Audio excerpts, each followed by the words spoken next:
The Zalthari Empire had conquered 47 star systems in less than a century, and their crimson warships cut through the void like blades, and their weapons reduced entire fleets to atoms. And when their scouts detected the Sol system, they expected another easy conquest, and humanity was classified as a primitive species and barely worth the ammunition. And Commander Vex Thor stood on the bridge of the Imperial flagship Crimson Dawn and watched the blue-green planet rotate peacefully below, and his mandibles clicked with satisfaction, and the humans had responded to their ultimatum with silence and foolish creatures, he thought, and he ordered to deploy the Vanguard fleet and standard intimidation formation and let them see what resistance brings. And across Earth, alarm screamed in every military installation, and in the UETC Strategic Command, beneath Colorado, Admiral Kate Sullivan watched the holographic display as 300 alien warships positioned themselves in orbital assault formation, and Lieutenant Ryan Foster reported that they were charging weapons, and his voice was tight, and Kate's jaw clenched, and humanity had prepared for this day, though most had prayed it would never come. And for 50 years, since the first alien signal had been intercepted, Earth's greatest minds had worked in secret and not on weapons to match the aliens, but to surpass them. And she commanded to activate the defense grid and send the signal to Captain Harris, and, in the dark beyond Neptune's orbit, the USS Valkyrie received its orders, and Captain Greg Harris read the encrypted message twice,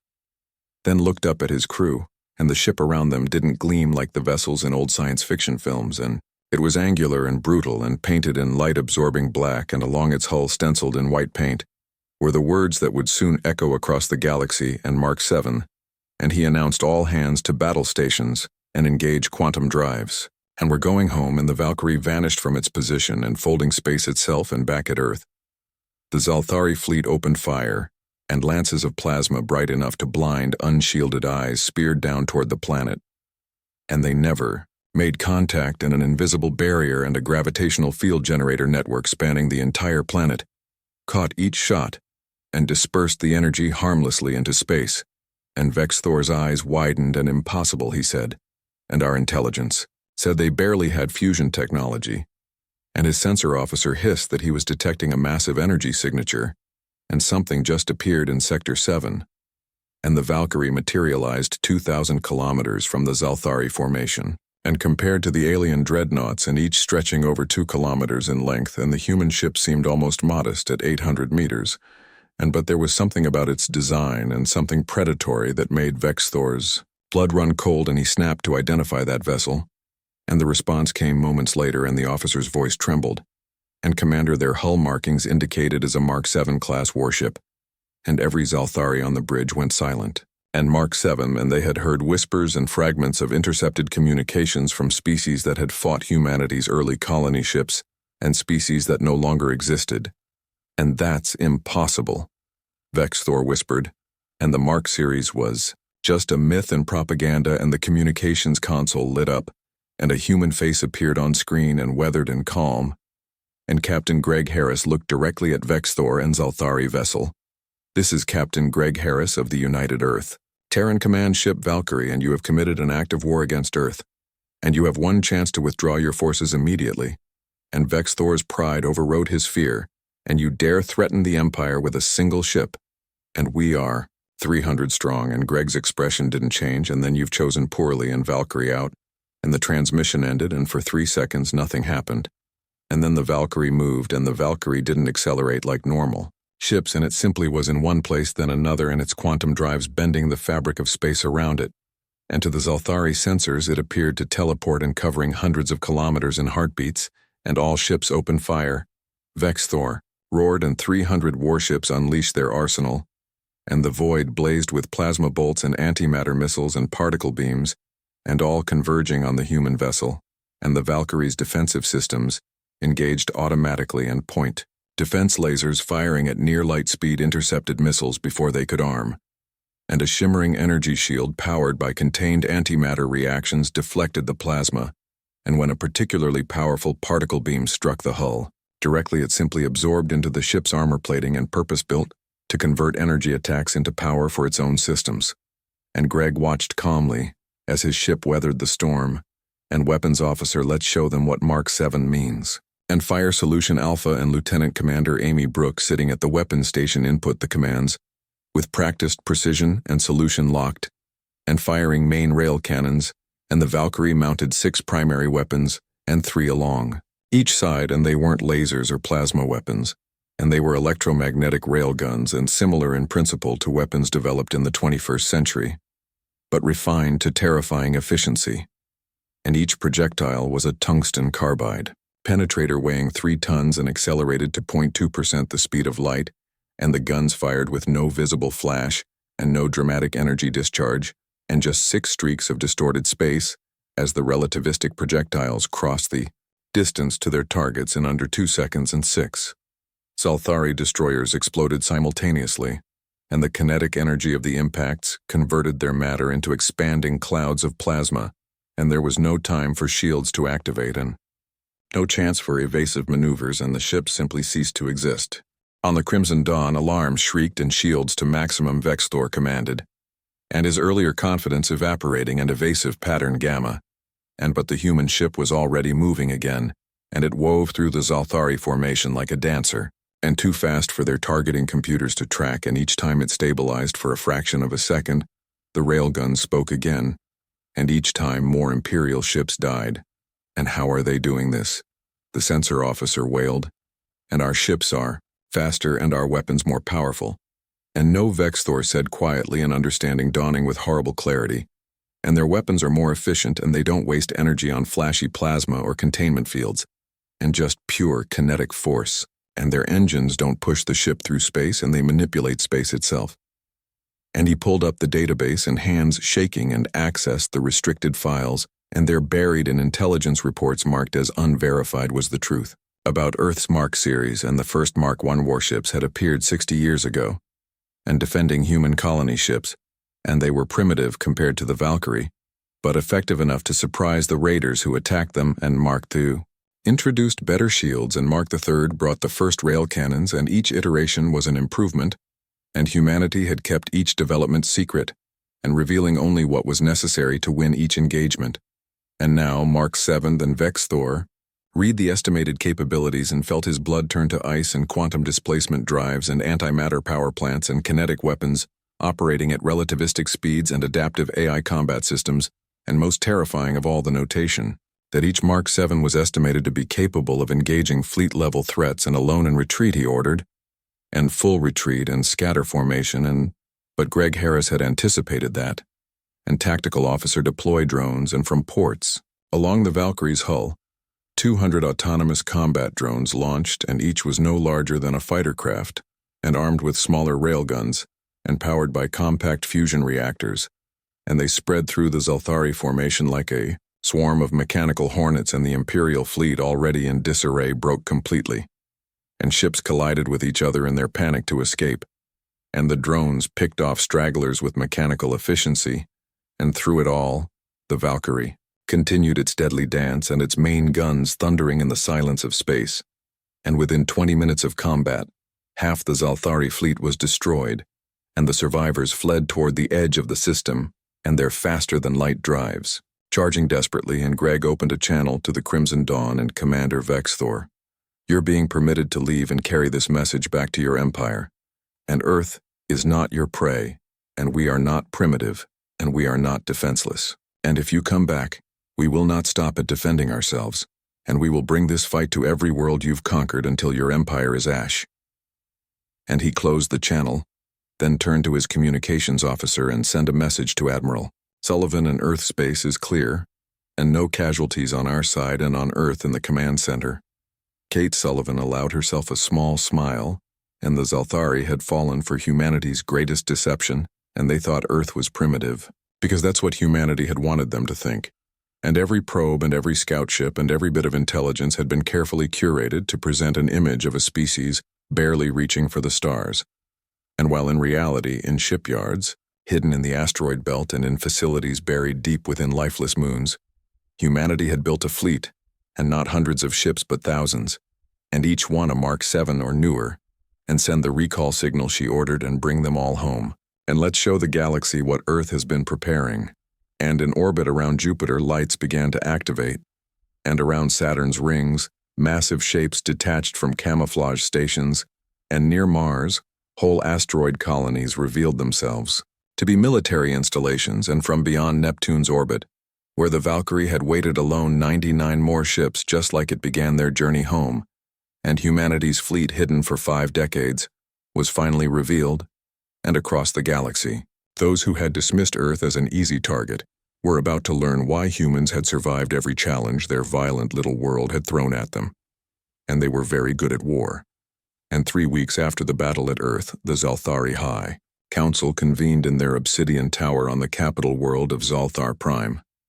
And Commander Vexthor stood before them, and stripped of his rank insignia, and awaiting judgment, and the holographic displays surrounding the chamber showed the devastating footage recovered from his fleet's final moments, and Supreme Overlord Krathvar, eldest of the Council, watched the Valkyrie tear through Imperial ships with cold eyes and 43 vessels destroyed and 107 damaged beyond repair. And you retreated from a single enemy warship and, "Your supremacy," Vexthor said, and keeping his voice steady, "and it was not a single warship, and they deployed drone fighters, and our intelligence now confirms at least 100 similar vessels exist in their fleet, and the humans have been deceiving us and deceiving everyone." Council member Zelira hissed from her seat, "And impossible, and our spy networks would have detected such construction, and we have monitoring stations throughout that sector, and then they were compromised." Vexthor replied, "And or the humans built everything beyond our sensor range and your supremacy. The Mark VII is unlike anything we've encountered, and it doesn't follow conventional warfare doctrine, and their kinetic weapons bypass our shields because they're not energy-based, and their drives make them functionally untouchable, and their combat AI operates at speeds our crews cannot match." And Krathvar's claws drummed against his throne. And the Zalthari Empire had never retreated from a confrontation, and to do so now would be to show weakness to the dozen other species currently under Imperial rule, and species that might see an opportunity to rebel. "And we will not accept this humiliation," the Supreme Overlord declared, "and assemble the Grand Armada and 5,000 ships, and we will reduce Earth to rubble and make an example of these humans that will echo for 1,000 years. And Vexthor opened his mouth to protest, then closed it, and he had delivered his warning. And if the Council chose pride over wisdom, that was their burden to bear. And on Earth, intelligent satellites detected the massive buildup at Zalthar Prime within days, and in the UETC Strategic Command, Admiral Kate Sullivan convened her senior staff, and they're coming in force this time, Colonel Ben Carter said, and gesturing to the holographic display showing the Zalthari fleet composition and 5,000 ships, and that's their entire military force, minus garrison units. And Captain Greg Harris called back from the Valkyrie, "For the strategic session studied the numbers, and they're bringing everything, and this isn't a raid anymore, and this is extinction-level assault." And Kate nodded grimly, "And which means we show them everything. And no more holding back, and no more secrets, and we reveal the full extent of Earth's capabilities." And she pulled up a star map, and they'll take the direct route through the Kepler corridor. And it's a 3-week journey at their FTL speeds, and that gives us time to position our forces. And her fingers danced across the controls, and blue markers began appearing throughout the corridor. "And we don't fight them at Earth, and we fight them here and in deep space where they can't threaten the civilian population. And you're talking about deploying the entire fleet," Admiral Marcus Webb said, and he oversaw the construction yards and knew exactly what Kate was proposing. "And 2,000 Mark VII vessels plus support craft. And we've never tested that many quantum drives operating in proximity, and then it's time we found out what our fleet can really do." Kate replied, "And Greg,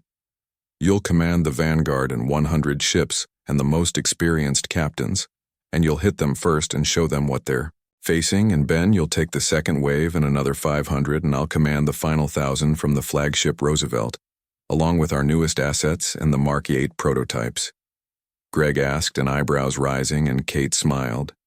"And 3 of them, and if the Zalthari make it past the first 2 waves, they'll discover why we've been calling them planet killers, and across Earth humanity mobilized, and not with panic, but with grim determination, and news broadcasts showed the approaching threat, but also the fleet assembling to meet it. and people had known on some level that their world was heavily militarized, and the draft lottery and the massive resource allocation to deep space research and the careers that family members took and couldn't discuss. And now they understood why. And in the shipyards of Titan, workers put the finishing touches on vessels that had been in construction for a decade, and in training facilities on Luna crews ran through combat simulations until their response times were measured in milliseconds and in the hidden bases throughout the solar system. Weapons that had existed only as classified blueprints were loaded onto ships for the first time, and Lieutenant Commander Amy Brooks stood in the weapons bay of the Valkyrie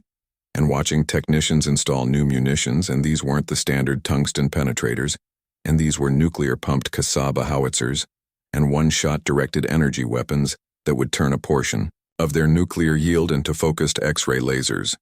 And each one had the power to punch through a planet's crust and think we'll need these, she asked one of the technicians, and the woman whose name tag read Chen nodded seriously. And against 5,000 ships, and we'll need every edge we can get. And 2 weeks later, the human fleet assembled in the Kepler corridor, and 100 Mark VII warships arranged in a defensive formation spanning thousands of cubic kilometers, and each ship was positioned precisely,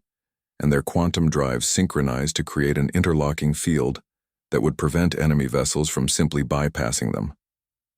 Greg stood on the bridge of the Valkyrie, now designated as the flagship of Vanguard Fleet, and around him, holographic displays showed the positions of every ship under his command, and the Roosevelt and Excalibur and Yamato and Bismarck and Napoleon, and each one crewed by humanity's finest and armed with weapons that could crack moons. And Sir long-range sensors are detecting FTL distortions, the sensor officer reported, and the Zalthari fleet is approaching. And ETA 40 minutes, and Greg activated the fleet-wide channel, and all ships, this is Vanguard actual, and you know what's coming, and 5,000 ships against our 100. And the numbers don't favor us. And he paused, letting that sink in, but numbers have never been what won. Battles and skill wins battles, and technology wins battles, and the courage to stand between our home and those who would destroy it, and that wins battles. And he looked at each member of his bridge crew and seeing the determination in their eyes. And so let's show the Zalthari Empire what happens when they threaten Earth, and all ships battle ready.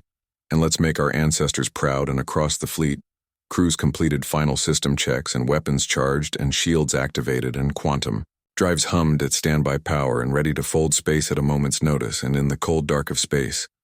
100 human warships waited for the storm. And when it arrived, it would learn that humanity didn't just build weapons of war, and they had refined war itself into an art form. And the Zalthari Grand Armada emerged from faster-than-light travel in a display of overwhelming force. And 5,000 warships materialized across a region of space large enough to engulf Earth's moon, and their crimson hulls gleaming in the light of distant stars, and to Supreme Overlord Krathvar, watching from his command throne aboard the supercarrier, endless conquest. It was a sight of inevitable victory. And then his sensors officer spoke. And your supremacy, detecting multiple contacts ahead and configuring as combat vessels, and count is 100, and Krathvar's mandibles clicked in amusement, and 100 ships against 5,000. And these humans are either suicidal or insane, and all vessels standard engagement formation, and prepare to demonstrate the price of resistance. But as the Zalthari fleet organized, something happened that sent ripples of uncertainty through their ranks, and the human vessels didn't retreat, and they didn't adopt a defensive position, and instead they advanced. And on the Valkyrie,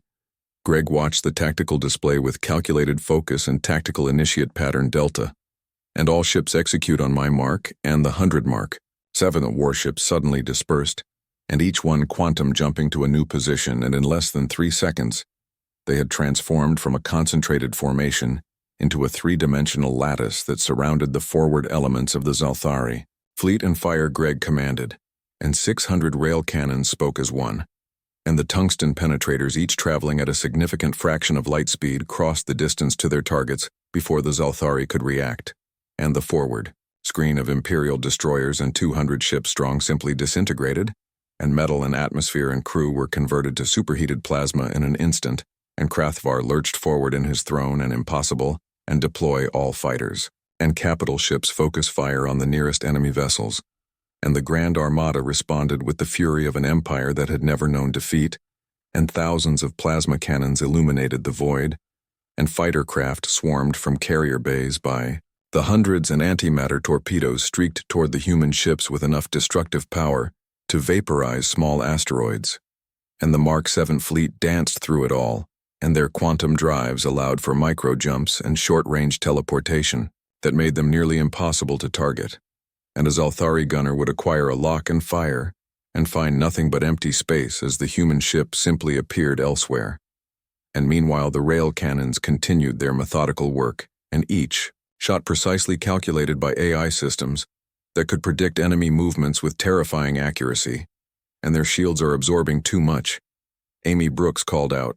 as another volley of Zalthari plasma washed over the Valkyrie's defenses and shield. Strength at 60% and switch to Kasaba howitzers, Greg ordered, and targets of opportunity and full spread,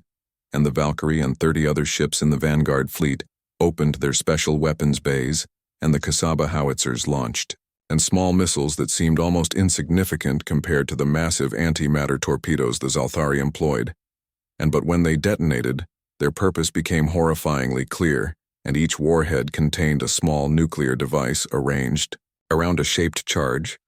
and when they exploded, the nuclear yield was channeled into a focused beam of X-rays that could punch through any known shielding. 31 beams lanced out simultaneously, and 31 Zalthari cruisers were cored through like apples, and their reactors rupturing in secondary explosions that destroyed nearby vessels, and the battle descended into chaos, and the human ships fought with a coordination that seemed superhuman, because in many ways it was, and their combat AIs were networked and sharing targeting data and tactical analysis in real time, and when one ship identified a weakness in an enemy formation, all nearby vessels could exploit it instantly. But the Zalthari had numbers, and for every Imperial ship destroyed, 10 more took its place, and slowly, inevitably, the human vanguard began to take casualties, and the destroyer Excalibur took a direct hit from a super-heavy plasma cannon and its shields failing catastrophically, and the ship tumbled away and life support gone and crew lost, and Vanguard fleet is down to 87 ships, the tactical officer reported, and enemy has lost approximately 1,000 vessels, but they're adapting and they've begun using mass fire tactics and saturating areas with enough firepower to overwhelm our point defenses. And Greg nodded grimly, and they had done their job and proven that humanity could fight, and could bleed the enemy. But the time had come for the second phase and signal Admiral Webb and Vanguard fleet is withdrawing to secondary positions, and second wave is clear to engage, and 500 Mark 7 warships quantum jumped into the battlefield and appearing behind the Zalthari formation,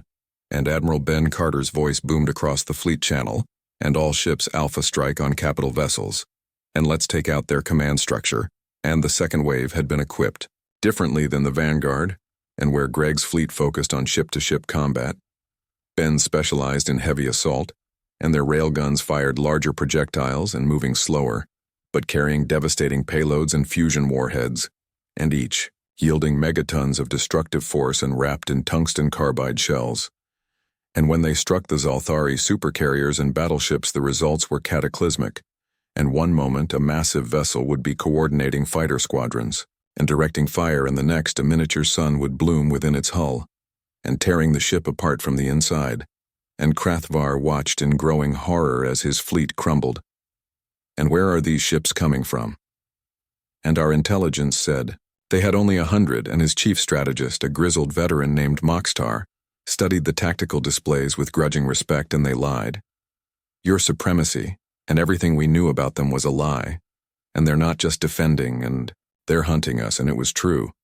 And the human ships didn't simply shoot and retreat, and they pursued and using their superior mobility to isolate Zalthari vessels and destroy them with clinical efficiency, and fighter squadrons that had terrorized a dozen worlds found themselves outmaneuvered by combat drones that operated with inhuman precision, and mighty dreadnoughts that had bombarded planets into submission were crippled by weapons they couldn't even see coming and sound the retreat. Krathavar finally ordered, and his pride crumbling in the face of annihilation, and all ships withdraw to the rally point and we must regroup.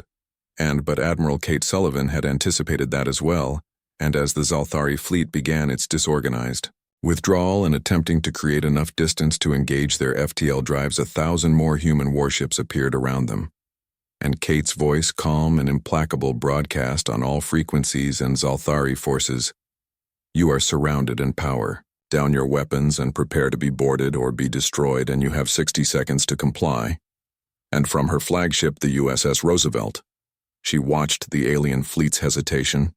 and the Roosevelt itself was larger than the standard Mark VII and a heavy command vessel bristling with advanced sensors and communication arrays, but accompanying her were 3 ships that made even the battle-hardened crews of the fleet pause in awe, and the Mark VIII prototypes, and each one was twice the size of a Mark VII, and their hulls marked with distinctive crimson stripes that seemed almost mocking, given the Zalthari color scheme.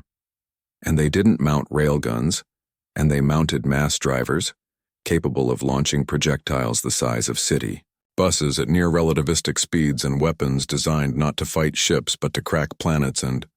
your supremacy, Moxtar said quietly, and we cannot win this, and they have us completely surrounded, and those 3 large vessels and our database has no classification for weapons of that magnitude. And Krathvar stared at the tactical display, and at the 2,000 human ships that had appeared as if from nowhere, and at the burning wreckage of nearly 3,000 Imperial vessels, and the Grand Armada and the pride of the Zalthari Empire had been reduced to a scattered and terrified remnant in less than 3 hours of combat. And open a channel to the human commander, he finally said, and each word tasting of ash and defeat.